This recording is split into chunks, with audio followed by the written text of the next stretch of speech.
Welcome to நம்ம வீட்டு திரை ரிவ்யூ.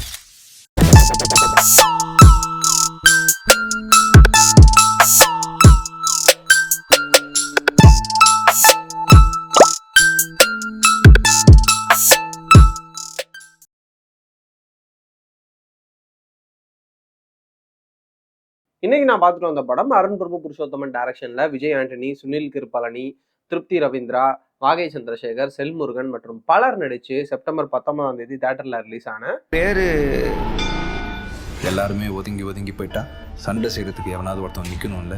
இந்த படத்தோட கதை, செக்ரட்டேரியட்ல மீடியேட்டரா இருக்கக்கூடிய கிட்டு பல கோடி மோசடி பண்ணியிருக்கிறாரு.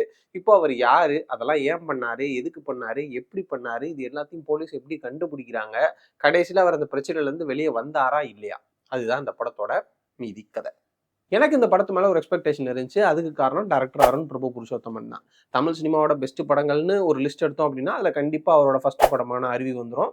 அதே மாதிரி அவரோட 2வது படமான வால் எனக்கு பர்சனலா ரொம்ப பிடிக்கும். அதனாலதான் இந்த வாரம் ஒரு 4-5 படம் ரிலீஸ் ஆனாலும் ஃபர்ஸ்ட் இந்த படத்தை போய் தியேட்டர்ல பார்த்தேன்.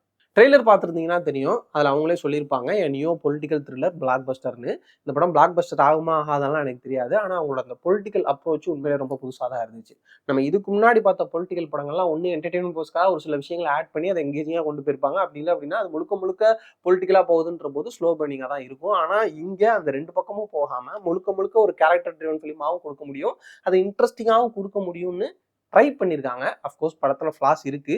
இருந்தாலும் ஒரு பொலிட்டிக்கல் ஜானரை இந்த மாதிரி எங்கேஜிங்காக கொடுக்கும்போது அவங்களோட அந்த அப்ரோச் நமக்கு புதுசாக இருக்கு, இன்ட்ரெஸ்டிங்காக இருக்கு. இன்ஃபேக்ட் இந்த மீட்டர்ல நிறைய படங்கள் வந்தா நல்லா இருக்குமே அப்படின்னு நமக்கு தோணும். ட்ரெய்லர்ல இன்னொரு மேட்டர் இருக்கு. இப்போ ஒரு படத்துக்கு ட்ரெய்லர் கட் பண்றாங்க அப்படின்னா அந்த படத்துல இருக்கக்கூடிய முக்கியமான சீன்ஸ் இல்லை லென்த்தி சீன்ஸ்ல இருக்கக்கூடிய ஷார்ட்ஸ் எல்லாத்தையும் தூக்கி போட்டு இன்ட்ரெஸ்டிங்கா நம்மளுக்கு ப்ரெசென்ட் பண்ணுவாங்க. அதை நம்ம ரிப்பீட்டடா பார்க்கும்போது ஓகே இந்த ஷார்ட்ஸ்லாம் இந்த சீன்ல வருது போல அப்படின்னு நம்மளால ஜட்ஜ் பண்ண முடியும். ஆனா இந்த படத்தோட ட்ரெய்லர்ல எக்கச்சக்க ஷார்ட்ஸ், அந்த ஷார்ட்ஸ்லாம் எந்த சீன் வருது ஏது அப்படின்றது ஒண்ணுமே புரியல. அவ்வளவு ஷார்ட்ஸ் கொட்டி கிடக்கு.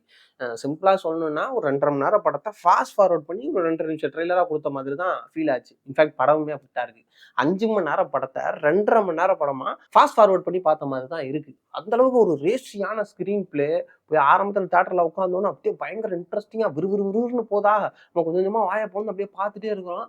அதே மீட்டர்ல டிராவல் ஆகிட்டே இருக்கும்போது அப்படியே திறந்த வாயை நம்ம கொஞ்சம் கொஞ்சமா கம்மி பண்ணி அப்படியே கம்முன்னு ஆயிடுறான். ஒரு மாதிரி ஃப்ரீ மைண்டடா போன நம்ம படம் முடியும் போது ஓவர்லோட் ஆகி ஓவர் ஃப்ளோ ஆகி வெளியே வரும்போது கபாலெல்லாம் கலங்கி போய் தான் வரான். அந்த அளவுக்கு படத்துக்குள்ள நிறைய விஷயங்கள் கொட்டி கிடக்கு. ரேசி ஸ்க்ரீன் பிளே படத்துக்கு ஒரு பிக்கஸ்ட் பாசிட்டிவா இருந்தாலும் அதுவே படத்துக்கு ஒரு சின்ன நெகட்டிவாகவும் இருக்கு. விறுவிறுன்னு சொன்னதுலலாம் பிரச்சனை இல்லை, அதுக்குள்ள பல விஷயங்களை டம்ப் பண்ணது தான் பிரச்சனை. உதாரணத்துக்கு இந்த ஒரு கதையை ஒரு எக்ஸ்பீரியன்ஸ்டு டைரக்டர் ஹேண்டில் பண்ணியிருந்தாருன்னா அவரு சாலிடா ஒரு டிகேட்டுக்கு சக்சஸ்ஃபுல்லா ஃபீல்டுல வந்து சர்வைவ் ஆயிருப்பாப்புல. ஏன்னா அத்தனை படங்கள் எடுத்திருப்பாரு. மக்களோட ஒட்டுமொத்த பிரச்சனையும் ஒரே படத்துல சொல்லணும் அப்படின்னு டைரக்டர் நினைச்சதெல்லாம் நல்ல விஷயம்தான். பட் படம் முடியும் போது நம்ம மண்டையில ஒண்ணுமே நிக்கல. இத்தனைக்கும் டயலாக் சூப்பரா இருக்கு, விஷுவல்ஸ் நல்லா இருக்கு, ஒரு சில விஷயங்கள் அவங்க சொன்னதெல்லாம் செம்ம இன்ட்ரெஸ்டிங்கா தான் இருக்கு. பட் எதுன்னு நம்ம சொல்றது, எதுவுமே மண்டையில நிக்கலையே. ஒருவேளை ஏன் கெப்பாசிட்டி அவ்வளவுதானான்னு தெரியல. உங்களுக்கு ஏதாவது தெரிஞ்சா கமெண்ட்ஸ் சொல்லுங்க. அதே மாதிரி ஃபர்ஸ்ட் ஹாஃப்ல நிறைய விஷயங்கள் வரும், அடுத்தடுத்து நடக்கும். இதெல்லாம் ஏன் நடக்குது, எதுக்கு நடக்குது, பர்டிகுலரா ஏன் அந்த கேரக்டரை சூஸ் பண்ணாங்க, அந்த இடத்துக்கு ஏன் போனாங்க அப்படின்னு பல கேள்வி நமக்குள்ள வரும். அது கூடவே இந்த கேள்வியெல்லாம் கேட்கலாமான்ற ஒரு எதிர்கேள்வியும் எனக்குள்ள வந்துச்சு. ஏன்னா அந்த ரேசி ஸ்க்ரீன் பிளேல அவங்க ஏதாவது டீட்டெயிலிங் வச்சிருந்து நான் மிஸ் அவுட் பண்ணிட்டனோ, இல்ல இப்படி சொல்லிட்டா இவங்க எந்த கேள்வியும் கேட்க மாட்டாங்கன்னு அவங்க ஒன்று ட்ரை பண்ணாங்களா, எதுவுமே புரியல. பிரச்சனை அவங்க கிட்டயா இல்லை ஏன் கிட்டயா அப்படின்னு கன்ஃபியூஷன் ஆகி இப்போ கிட்டத்தட்ட இந்த உத்தம புத்திரன் படத்துல வர எமோஷனல் ஏகாம்பரத்தோட நிலைமையில இருக்கேன் இப்போ.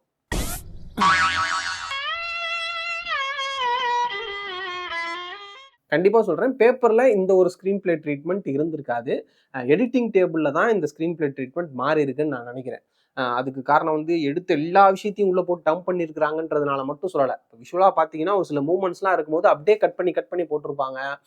நிறைய ஜம்ப் கட்ஸ் இருக்கும். டோட்டலாக பெரிய ஃபுட்டேஜை 2.5 மணி நேரத்துக்கு ஸ்க்ரிங்க் பண்ணியிருக்காங்க அப்படின்றது நம்மளுக்கு ஓப்பனாகவே தெரியுது.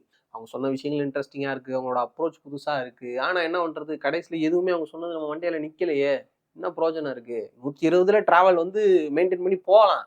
ஆனால் அப்பப்போ ஒரு பிரேக் எடுக்கணும். அப்பப்போ ஒரு 60-80ல் வந்து ஸ்பீடை மெயின்டைன் பண்ணிட்டா அந்த ட்ராவலை வந்து நம்ம என்ஜாய் பண்ணலாம்.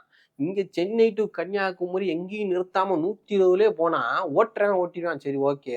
பின்னாடி உட்காந்துருக்கோம் நிலைமையும் கொஞ்சம் யோசிச்சு பார்க்கணும். ஓவராலா ஸ்க்ரீன் பிளே பயங்கர ரேசியா இருந்தாலும் கண்டென்ட் ஓவர்லோடடா இருக்கிறதுனால ஈவன் இன்ட்ரெஸ்டிங்கா இருந்தாலும் கூட படம் முடியும் போது நமக்கு ஒரு கிளம்சி ஃபீல் வரதான் செய்யுது. விஷுவலா படம் ரொம்ப நல்லா இருந்துச்சு. நிறைய ஷார்ட்ஸு, நிறைய சீன்ஸு, அது எல்லாத்தையும் ப்ரெசென்ட் பண்ண விதம், சில விஷயங்கள்லாம் நல்லா தான் இருந்துச்சு. விஷுவலாவும் படம் நல்லா தான் இருக்கு. கண்டிப்பா நம்ம எடிட்டரை பாராட்டியே ஆகணும். அவ்வளோ பெரிய ஃபுட்டேஜை ஸ்ட்ரிங் பண்ணி நம்மளுக்கு 2.5 மணி நேரம் ஃபுட்டேஜா கொடுத்தது. அதில் ஃப்ளாஸ் இருந்தாலுமே அந்த ஒரு நான் லீனியர் பேட்டர்ன்ல நம்மளுக்கு அதை ப்ரெசென்ட் பண்ணும்போது, அதை பார்க்கும்போது நம்மளுக்கு அவரோட அந்த ஸ்ட்ரகிள் நம்மளால புரிஞ்சுக்க முடியுது. எக்கச்சக்க ஷார்ட்ஸ் இருக்கு. எனக்கு இந்த படம் பார்த்து முடிச்சோன்னே அந்த ஒரு டைம் லைன் ஃப்ரேம் மட்டும் பார்க்கணும் ஏன்னா அப்படின்னு தோணுது. ஏன்னா அவ்வளவு சின்ன சின்ன குட்டி குட்டி ஷார்ட்ஸா நிறையா வரும் படத்துல. அதனாலதான் இந்த படத்துக்கு ஒரு 3-4 பேர் எடிட்டரா ஒர்க் பண்ணிட்டு இருக்காங்கன்னு நினைக்கிறேன். உண்மையிலேயே அவங்களோட ஒர்க்கை பாராட்டலாம். மியூசிக் வைஸ் சாங்ஸ் ரொம்ப நல்லா இருந்துச்சு. அந்த லவ் சாங்கா இருக்கட்டும், அப்புறம் அந்த ஜில் ஜில் சாங், எனக்கு அந்த ஜில் ஜில் சாங் ரொம்ப பிடிச்சிருந்துச்சு. அந்த பிளேஸ்மெண்ட்டுமே ரொம்ப சூப்பரா இருந்துச்சு. பேக்ரவுண்ட் ஸ்கோர் பிளஸ் படத்துக்கு ஒரு மிகப்பெரிய பிளஸ். ஸ்டார்டிங்ல அந்த கிட்டு கேரக்டருக்கு வரப்போ பிஜிஎம்மா இருக்கட்டும், அங்கேயே நம்மளுக்கு ஒரு கியூரியாசிட்டி படத்து மேல கிரியேட் ஆகுது. அதே நேரத்துல நம்ம விஜய் ஆண்டனியோட ஃபிளேவர்லயும் இருக்கும் அந்த ஒரு பேக்ரவுண்ட் ஸ்கோரு. அதே மாதிரி நம்ம அருண் பிரபு புருஷோத்தமனோட முந்தைய படங்களோட அந்த ஒரு ஃபிளேவர்லயும் இருக்கும் பேக்ரவுண்ட் ஸ்கோரு. கதைக்கு ஏற்ற மாதிரியான ஒரு நீட்டா ரொம்ப ரொம்ப ஒரு இன்ட்ரெஸ்டிங்கான விதத்துல பேக்ரவுண்ட் ஸ்கோரை ப்ரெசென்ட் பண்ணியிருந்தாரு நம்ம Vijay Antony sir. Starting wise Vijay ஆண்டனியோட பெர்ஃபார்மன்ஸ் உண்மையிலே ரொம்ப சூப்பரா இருந்துச்சு. இந்த ஒரு மீட்டர் அவருக்கு ரொம்ப நல்லா இருக்கு. ஏன்னா ஏற்கனவே நம்ம கோடியில் ஒருவன்ல நம்ம பார்த்துருப்போம். அந்த ஒரு படத்துலயும் இதே மீட்டர்ல தான் நடிச்சிருப்பாரு. ரொம்ப சூப்பரா இருக்கு. சின்ன சின்ன விஷயங்கள் மட்டும் தான் கொஞ்சம் நம்மளுக்கு பிசிறு தட்டுது. மற்றபடி அவரோட பெர்ஃபார்மன்ஸ் ரொம்ப சூப்பரா இருக்கு இந்த படத்துல. அதே மாதிரியே வில்லனா நடிச்சிருக்கிற சுனில் கிருபாலனியோட பெர்ஃபார்மன்ஸ் ரொம்ப சூப்பரா இருக்கு. அவரை நம்ம வந்து காதல் ஓவியம்ல பார்த்தோம். இப்பதான் அவர் வில்லனா அதில் நடிச்சிருந்தாரு. ரொம்ப சூப்பரா நடிச்சிருந்தாரு. அதுக்கப்புறம் செல்முருகனுக்கு ஒரு நல்ல ரோல் கொடுத்துருந்தாங்க. கிட்டத்தட்ட சிவாஜி படத்துல வர விவேக் சாரோட ரோல் மாதிரியே ஒரு ரோல் கொடுத்துருந்தாங்க. கரெக்டா யூட்டிலைஸ் பண்ணியிருந்தாங்க. அப்புறம் ஹீரோயினோட பெர்ஃபார்மன்ஸ் மற்ற எல்லாரோட பெர்ஃபார்மன்ஸும் நல்லா இருந்துச்சு. ஆனா சப்போர்ட்டிங் கேரக்டர்ஸா வரக்கூடிய ஒரு சிலரோட பெர்ஃபார்மன்ஸ் வந்து கொஞ்சம் ஆர்டிஃபிஷியல் ஃபீல் இருக்கிறதுனால நமக்கு படத்துக்கூட அங்கே இருந்து டிஸ்கனெக்ட் ஆகிறோம். முக்கியமாக அந்த மினிஸ்டர், லேடி மினிஸ்டர் ஆகிறவங்களோட பெர்ஃபார்மன்ஸ்லாம் ரொம்ப ஆர்டிஃபிஷியலாக இருந்துச்சு. அப்புறம் அந்த மக்களோட அந்த கனெக்டை சொல்கிற இடங்கள்லாம் வந்து பார்த்தீங்கன்னா ஆர்டிஃபிஷியல் ஃபீல் தான் கொடுக்குது. இப்போ சிவாஜிலலாம் பார்த்தீங்கன்னா அவங்க பேசும்போது நமக்கு அந்த எமோஷனல் கனெக்ட் இருக்கும். இங்கே அந்த ஒரு ஃபீல் கிடைக்க மாட்டேங்குது. அவங்களோட பெர்ஃபார்மன்ஸ்லாம் அந்த ஒரு ரியாலிட்டி எசன்ஸ் இல்லை. முக்கியமாக வந்து இந்த ஒரு மீட்டர்ல இப்படி ஒரு பொலிட்டிக்கல் த்ரில்லர்ல முழுக்க முழுக்க ஃப்ரெஷ் ஃபேஸஸை வச்சு கொஞ்சம் மட்டும் ஃபெமிலியரான ஃபேஸஸை வச்சு இப்படி ஒரு ட்ரை பண்ணது உண்மையிலே நல்ல அட்டம்ப்ட். பட் அதை இன்னும் பயங்கரமா பண்ணி இருந்திருக்கலாம். மொத்தத்துல இந்த சக்தி திருமகன் என்னை பொறுத்தளவுக்கு ஒரு டீசென்ட் வாட்ச் தான். கண்டிப்பா படத்துல ஒரு சில ஃபிளாஸ் இருக்கு. அதே நேரத்துல படத்துல பல அப்ளாஸ் மொமெண்ட்ஸும் இருக்கு. ஸோ குடும்பத்தோட தேட்டருக்கு போய் படத்தை பார்த்து என்ஜாய் பண்ணுங்க.